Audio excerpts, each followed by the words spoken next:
All right, so I'm wearing headphones, so I don't have to do any editing. I can just because there's not going to be any sound out here, so my talking and the music are separate, and we're good. All right, so hey, look, it's Thursday. Oh my God, I was so sick. I was in Atlanta. It started coming on Saturday. Sunday was rough, and then that was it, man. I flew home Monday, and I was dead.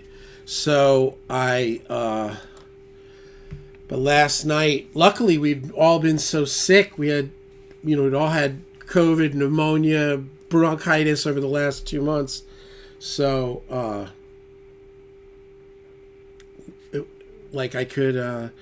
had extra everything. So I started the Z-Pack, and I had steroids and Mucinex and those little cough pellets. But last night, all of a sudden, I felt cold. I think the fever had dropped and everything just kind of went down, and that was it. And I got up, I did all the laundry, like 4 loads. We got kids and there's a lot of laundry going on. And I did the dishes, I cleaned the kitchen. It was like I was kind of back. Today's been a bit of a full day.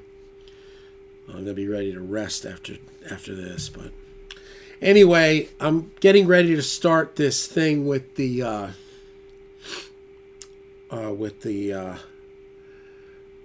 mixing that track. Today's not the day, but what I wanted to do was go through the amps that I have and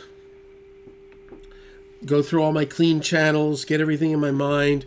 Now, in the loops, the way these amps are run, I've got the PT100, the Rectifier, the Mark V, and the AC30. They all have effects loops. And I've got the 3 Strymons, the Mobius, the Timeline, and the Big Sky MX, the new one, which, might I add, is really nice. It sounds unbelievable. I heard somebody talking about it, and they were like, oh, there wasn't that big a difference in features. I'm not really a features guy. I think there's a huge difference in the sound. I don't know, but whatever. So it's cool. But what I also had in the loop was the Axe effects, and I just didn't want it in the loop. It's so many cables. It's 2 long stereo runs of cables with adapters, and also, it was just too much having to have it on the right preset. And the only thing I used was the split harmonizer, the little detune, which was nice. But after doing the little 12-string Danelectro track last week, my little Danelectro, I was like, man, I want a 6-string Danelectro. But I'm like, I don't know, man. I hate buying guitars because I am so picky. It takes me so long to get a guitar where I'm happy with it, usually. But Danelectros are like usually perfect. They're whatever, 14 scale radius. There's no truss rod. They're straight as arrows. They play perfect. Great little fret jobs. But long story short, I found a little beater on Craigslist Anyway, the guy brought it over, and he was in a rush, and there was something about it I was going to be problematic. I could tell, and I thought, oh well, he was here, so I got it. I started playing with it, and I was like, I have to get rid of it now. This has to go now, and that was it. I just had to get rid of it because it was a mistake. And I don't need any agita. I don't know if you guys all know what agita means. My parents are old school New Yorkers, and everything he gave you agita. It's like indigestion, but it's also like you buy a car and like there's something wrong with the thing, it gives you agita.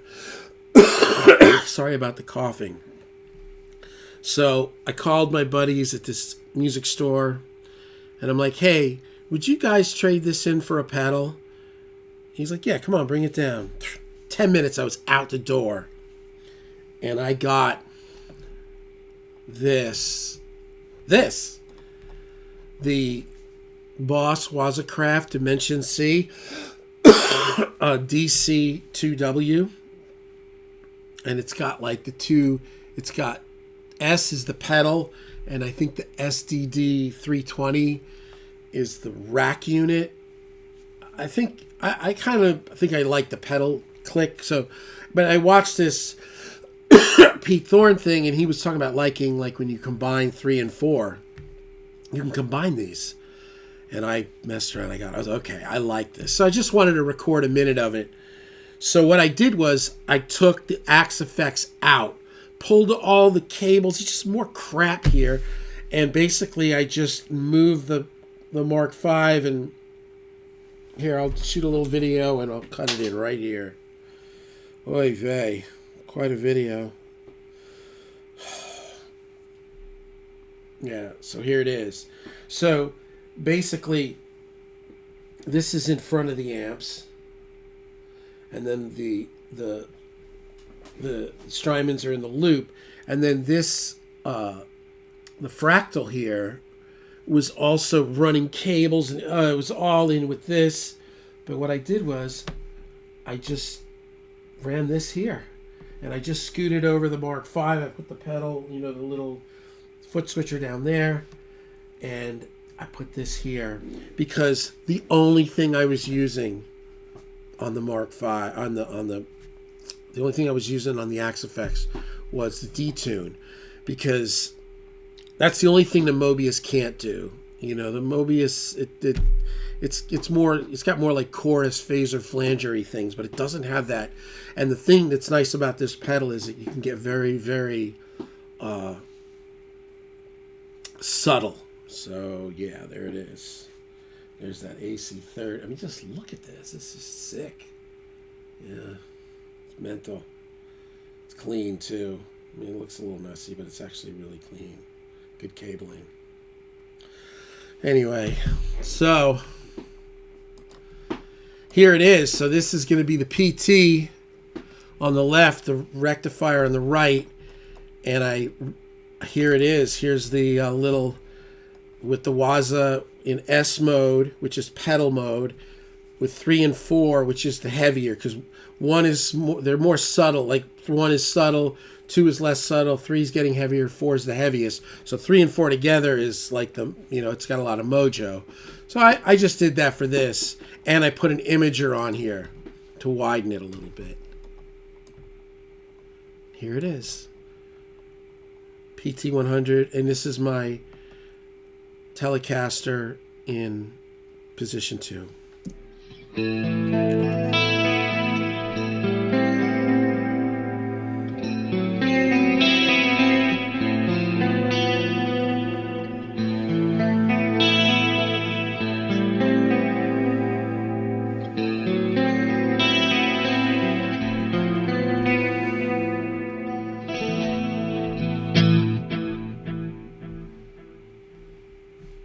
Yeah, that's nice. And I had the timeline on, a little digital delay, quarter notes. So listen one more time a little bit.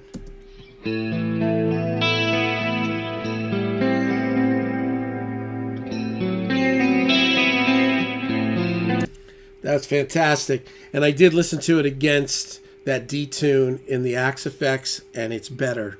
It's cooler. The detune all of a sudden sounds more like a rotary. Like that sounds really more like a split harmonizer, like H3000 kind of. But anyway, I also tried recording it with nothing and then using the little Sound Toys Micro Freak or Micro Pitch, whatever. It was nice, but it was plasticky. As is a little bit sometimes the Fractal to me. This sounds more authentic. And the beautiful thing is you can set it to 1, have it very mellow, because sometimes, you hear these YouTube demos and everything is just like over the top, they're trying to like blow your mind.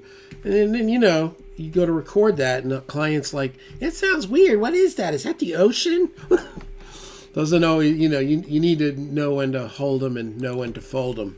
And that was what I did today. And I ran down the 4 amps here in the clean modes with my Telecaster. So this is the PT100. I used the same cab for all of this. For all these, it was the X of the Vintage 30 and Greenback. Thanks for bearing with me. I'm just trying to keep up something here with this YouTube, and I'm not feeling good. but this is a cool video. And tomorrow I'm going to do Edge of Breakup. Because I know where I'm at with all the game, but I need I just want to make sure I'm where I need to be. I'm dialed in. So here is my Tele clean with the PT 100.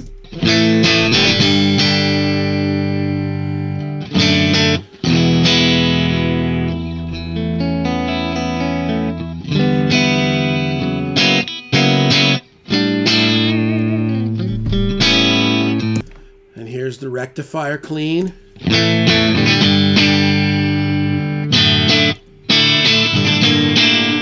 Similar to the PT, back to the PT.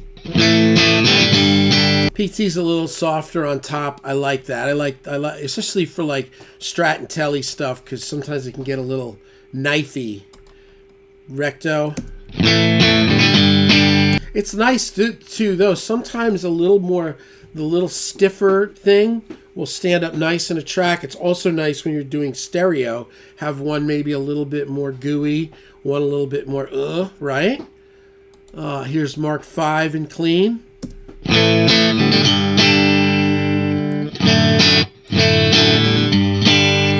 That's more like the human voice. I hear like that's that. So this could really be nice. It could really perk up a track, or it could fight with the vocal a little bit. You know what I mean? So you just have to test it. So Mark V in clean mode.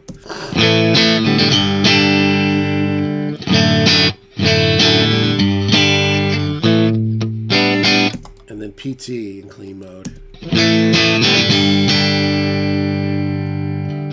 Those two, I've been doing those a little bit together. Those are nice together because the PT is more glassy, and it's like, it's elegant, but it doesn't say anything.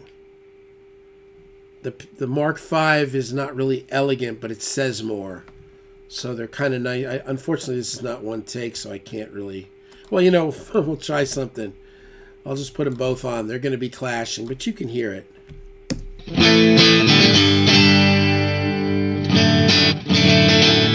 Yeah, see, to me, I can already hear that's a nice little combo. And then here is my AC30 in channel 1 of the regular. Just as it.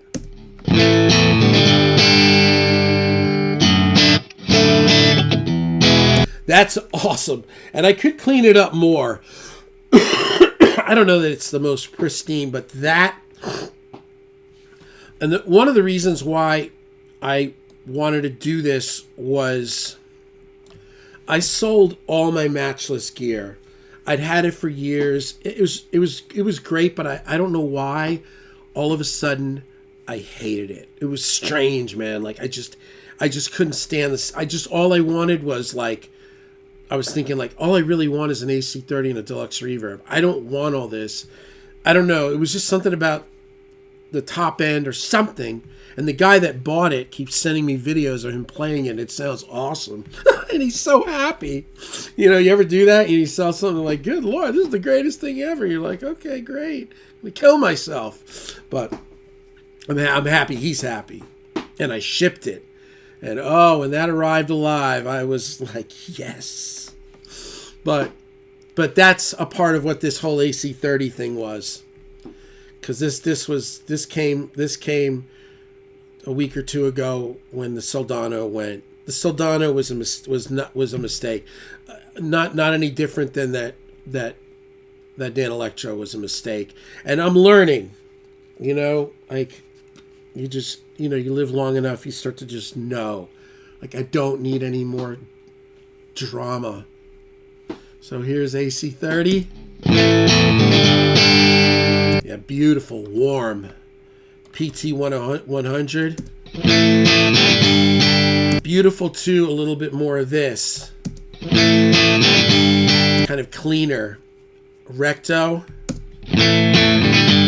Staunch. That's the clean channel from the Lone Star Special, the Mesa, which that's the amp that this dude, the Halo guy, whatever his name is, this dude from like Dangerous, I don't know, Andy Timmons, Mark V.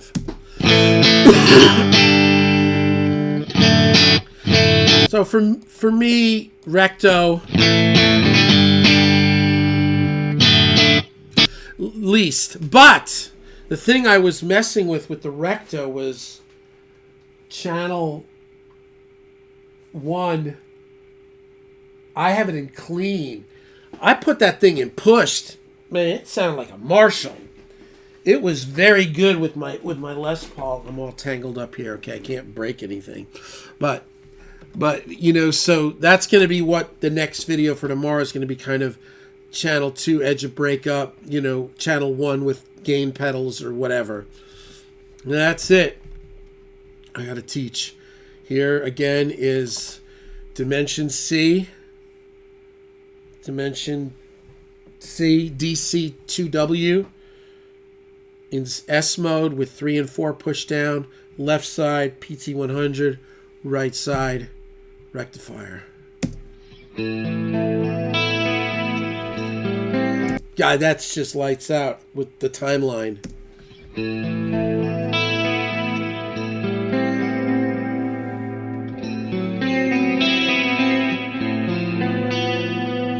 There's a little in there.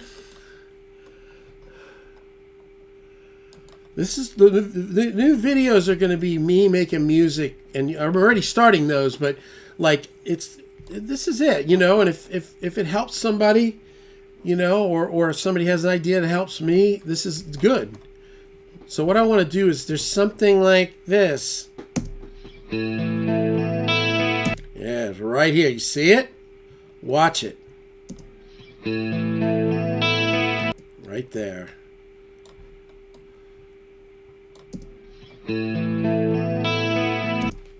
So you see, this is multi-band compression. This is different than just EQing. With EQing, I would be taking this out. What is this, around 3.5K or something? What is it? Yeah, exactly, 3,500. Okay, so if I kill this, and I come here, and I put in the EQ, and I go to that 3 right around there, and I duck it like that. Now this is going to be just taking that out throughout the whole track. Which for this, it kind of works, because the main thing that's happening here is that annoying, it's the pick on the telly. Yeah, and see, I boosted a little 3.2. Well, not really on the equalizer on the Boss G7. So that's really nice. But now if I come here and I bring back up the multiband, it's not going to be doing a whole lot in that area until it hits a threshold. Watch it. Yeah, so I can hear it. It's keeping the top more lively. As opposed to this. They both sound fine, but yeah, you see the difference. If you don't have this plugin, if you don't have if you don't have any of the 3 bigs from FabFilter, the Pro, the multiband, the EQ, and the limiter, you should try, get a free download and try them. This is the industry standard. And the thing is like, when I first started getting into Pro Tools, the guy that worked at the studio used that Waves C4, I think is Waves. it's like a multi-band, and he was all over that, all over the place, and side chaining off the snare and this and ducking, and I would be like, man, I don't know, it just was like over my where I was at mentally or mature wise is like understanding this stuff. Now it's easy, but this is easier than the multi-band or the C4, the Waves. It sounds better too. And there it is. And then sometimes you could do things like this, combine them, right? Like, let's say this, right? So we'll come here, and instead of cutting this, we can boost a little bit past it. You can also do the multi-band with the EQ3 too. See, so if you want it more chimey, you can chime it here and then multi-band it here to soften that pick.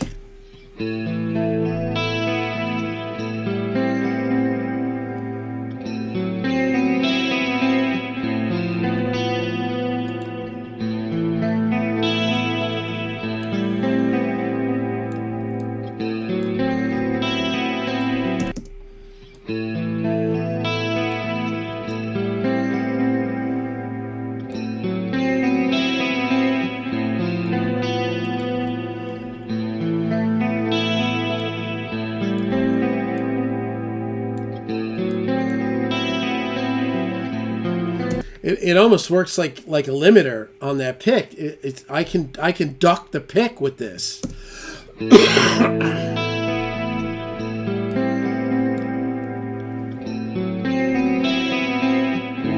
Now take it off. It's like, whoa.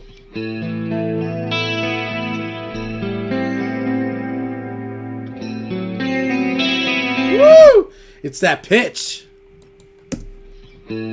Back on. Yeah, and I probably overcooked it because anything worth doing is worth overdoing.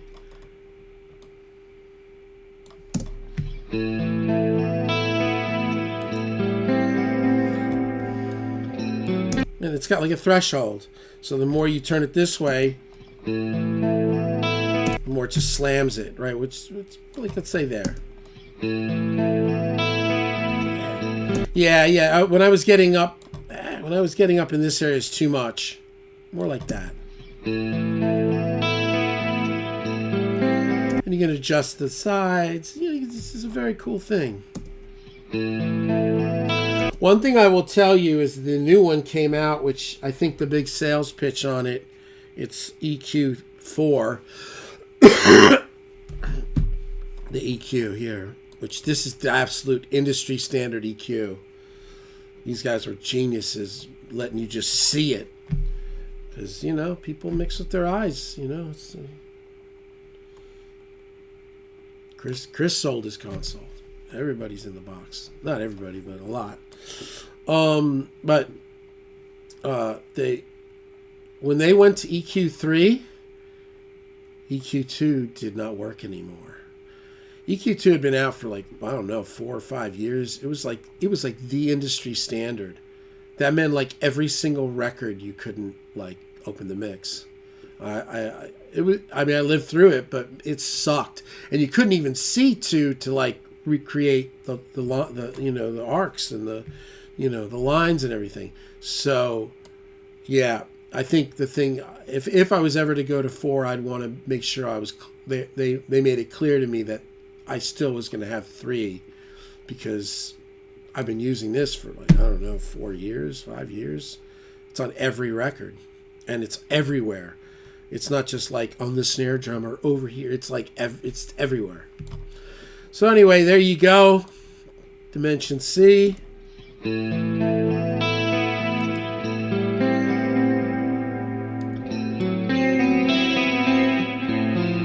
That's very nice. All right. Back to the PT Clean. Back to the PT Clean.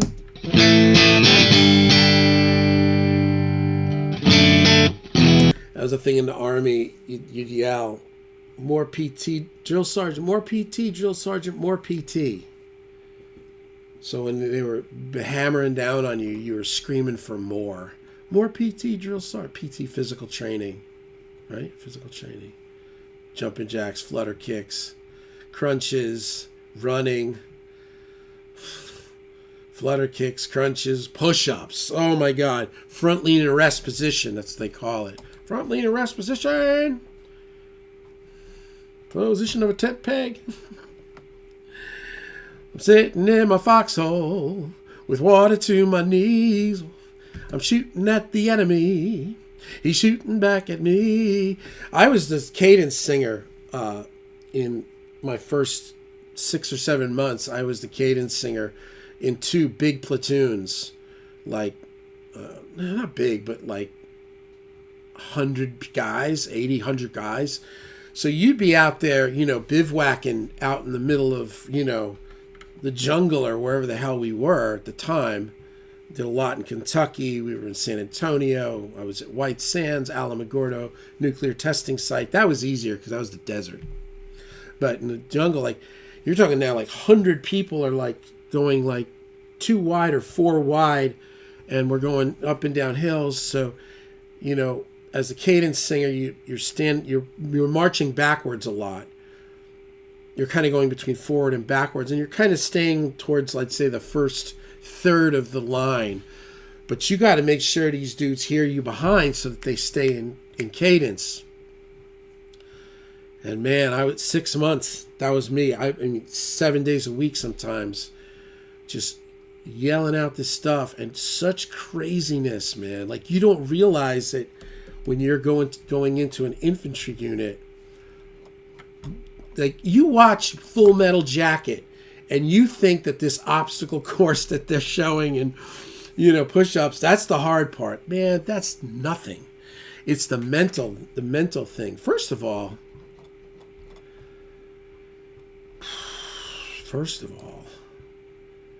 they have to prepare you to be okay with killing people. I mean, that's the truth. And, most of the people are some sort of Christian or Jewish, or, they're in some sort of a religion that may have sin as a part of their religion. And so they have to, it's like Bible study all the time, to talking about that it's okay, that God always sends his, maybe I shouldn't put this in the video. Well, but that it's okay, and because, and a part of, that's why, if you ever watch the news, when there's war and stuff, it's always that we're fighting evil. That's for the soldiers to be okay, and to pull the trigger when it's time to pull the trigger, and that you're killing people. That's intense, man. That is intense. So some of these cadence songs were about killing people. They were also about getting killed. They were about being in your foxhole and your buddy's head is, you know what I mean? And then I was an infantry medic. I was a combat medic. So it was on and cracking, man. And we were in a very precarious position for a couple of reasons. One, we didn't have M16s. We carried 9mm Berettas because on top of our rucksack, we had a medic pack on top. So everybody else is rucking with like 37 pounds. We're rucking with like 56 pounds or 60 pounds. And it's high. And we got helmets with X's on it, which a lot of times in combat you don't put that on there because it's like a freaking bullseye. And the thing is, they know if they get the medics, who's going to take care of all these people? Like it's anyway. Dimension C.